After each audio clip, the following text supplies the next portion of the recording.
1916, la Première Guerre mondiale se transforme en guerre d'usure. Les deux camps ont commencé à se concentrer moins sur la victoire sur le champ de bataille que sur l'écrasement de l'ennemi et le fait de lui infliger des pertes si énormes qu'il serait forcé de se rendre. En 1917, cette stratégie poussera les plus grandes puissances européennes au bord de l'effondrement.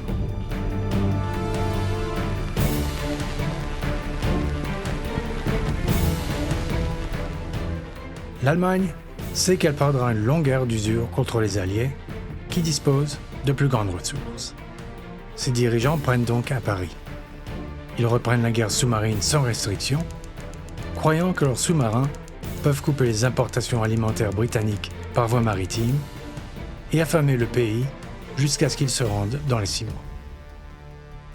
Mais les nouvelles tactiques de tir à vue signifient que les navires américains neutres seront inévitablement pris entre deux feux, risquant ainsi que les États-Unis rejoignent la guerre aux côtés des Alliés.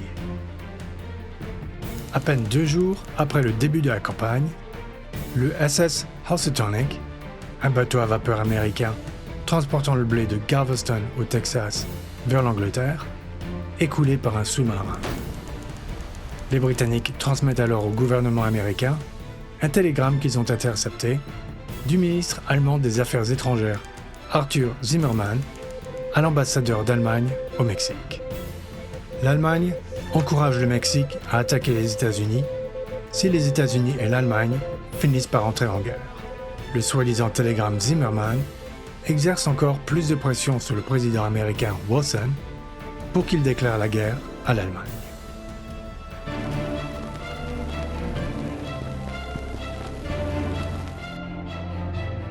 En Russie, d'énormes pertes et des pénuries de pain conduisent à des émeutes et à la révolution. Le tsar abdique. Un gouvernement provisoire prend les commandes, s'engageant à poursuivre la guerre. Mais au front, les troupes russes commencent à déserter en masse. Après une série de provocations allemandes, les États-Unis déclarent finalement la guerre à l'Allemagne. Cela apporte d'immenses ressources à la cause alliée, mais il faudra plusieurs mois pour les mobiliser.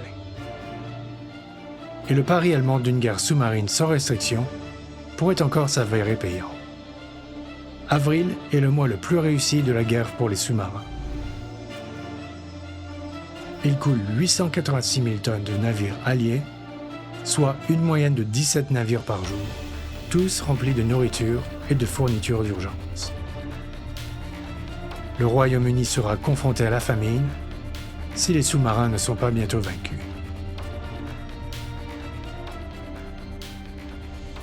Sur le front occidental, les Britanniques lancent la bataille d'Arras, une diversion pour soutenir une offensive française majeure à venir. Après de violents combats, les troupes canadiennes s'emparent des hauteurs de la crête de Vimy.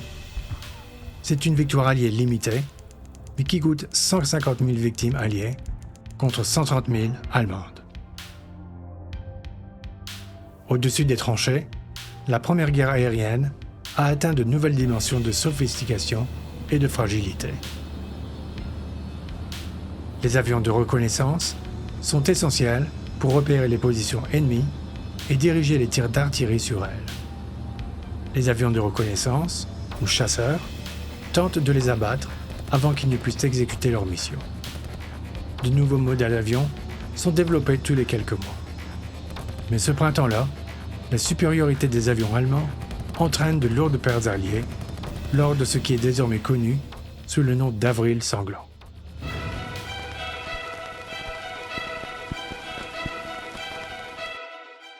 Trois jours après la chute de la crête de Vimy, le général français Robert Nivelle lance sa principale offensive. Les attentes sont grandes, mais après un premier succès, l'avancée s'enlise et les pertes augmentent rapidement des deux côtés.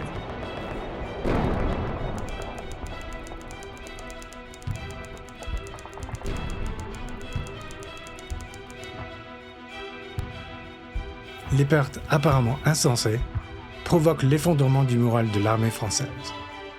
Des unités entières se mutinent, refusant d'attaquer.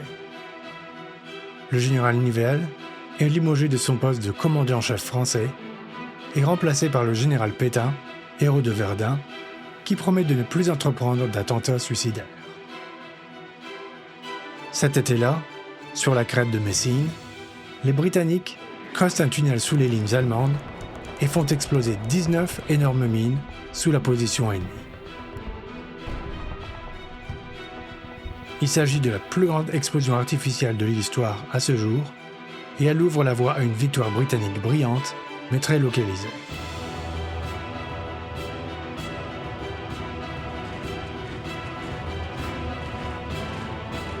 En Grèce, le roi Constantin, partisan de la neutralité, est contraint d'abdiquer et la Grèce rejoint les Alliés. Le gouvernement provisoire russe ordonne une nouvelle attaque, mais l'offensive de juillet est un désastre. Le moral et la discipline de l'armée russe se sont effondrés. On ne peut plus compter sur elle pour combattre, et la contre-attaque des puissances centrales ne rencontre pratiquement aucune opposition. En mer, les Alliés commencent à regrouper leurs navires marchands en convoi qui naviguent sous escorte navale. Le nouveau système entraîne une baisse constante des pertes. Le vent tourne dans la guerre des sous-marins.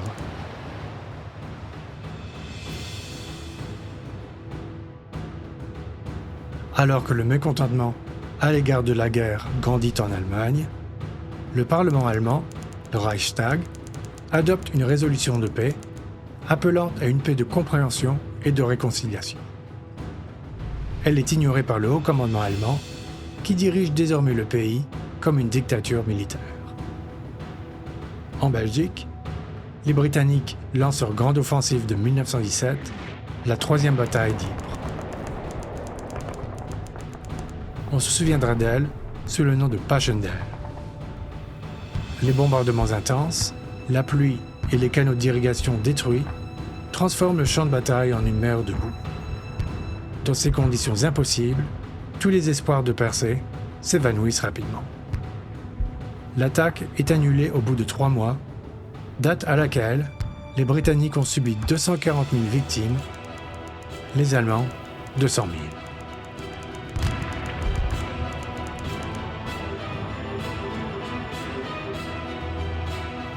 Sur le front italien, lors de la 11e bataille de l'Isonzo, les forces italiennes et austro-hongroises s'affrontent jusqu'à l'épuisement.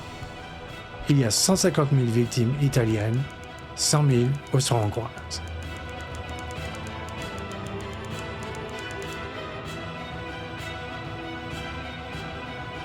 Cette année-là, 1917, la liste des nations alliées s'allonge.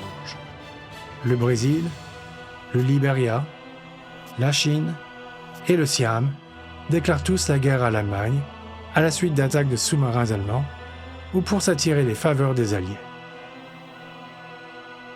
La Chine fournira plusieurs milliers de travailleurs œuvrant pour les Alliés en Europe, au Moyen-Orient et en Asie.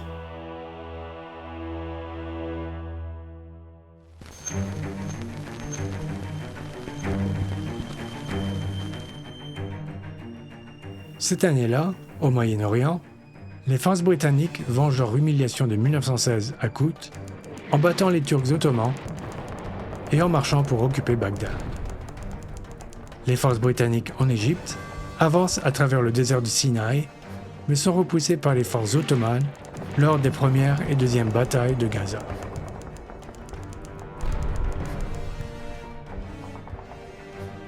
En juillet, les rebelles arabes s'emparent du port stratégique ottoman d'Aqaba. Ils sont accompagnés d'un conseil militaire britannique, le capitaine T.E. Lawrence, mieux connu sous le nom de Lawrence d'Arabie. Cet automne-là, le ministre britannique des Affaires étrangères, Arthur Balfour, publie la déclaration Balfour, exprimant son soutien à la création d'un foyer national pour les Juifs de Palestine. L'objectif est de rallier le soutien des Juifs aux Alliés, mais la déclaration contredit les engagements existants envers les dirigeants arabes.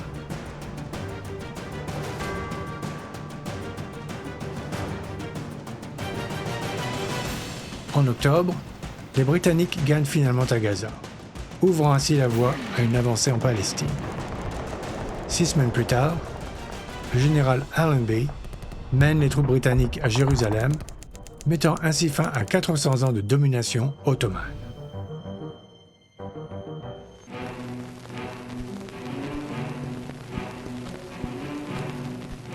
Les forces russes étant en désarroi, l'Allemagne est en mesure de déplacer ses troupes de l'Est vers le front italien.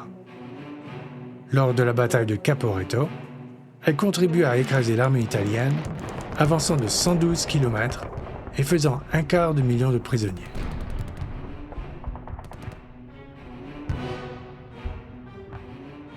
Les divisions britanniques et françaises, désespérément nécessaires sur le front occidental, doivent être redéployées pour consolider la ligne. En Russie, une seconde révolution amène au pouvoir le parti bolchevique de Lénine. Il est déterminé à mettre fin à l'application de la Russie dans la guerre. En France, Georges Clemenceau devient Premier ministre. Surnommé le Tigre, il promet une guerre totale et une victoire totale. Mais pour les Alliés, fin 1917, la victoire finale semble incertaine. La Russie a arrêté les combats. Les armées françaises se remettent d'une mutinerie. Le front italien s'est presque effondré. Et les renforts américains semblent encore loin. Pour l'heure, les Britanniques sont la seule force alliée efficace sur le terrain. Les Britanniques attaquent alors à Cambrai avec le premier assaut de chars majeur de l'histoire. Le premier jour, près de 400 chars avancent de plusieurs kilomètres à travers les défenses allemandes. Mais ensuite, les chars tombent en panne ou sont détruits. Les Allemands précipitent des renforts et les gains sont perdus.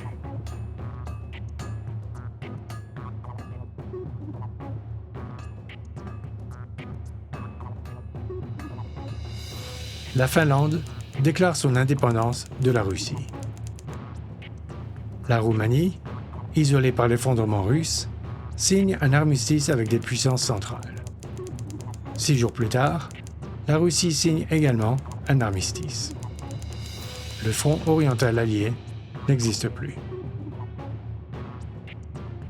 1917 a vu une puissance alliée majeure, la Russie, éliminée de la guerre.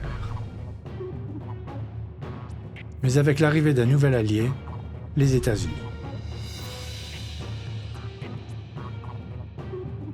L'Allemagne sait que seule une victoire militaire peut désormais l'empêcher d'être submergée par les ressources alliées et commence à planifier une dernière attaque massive pour le printemps 1918.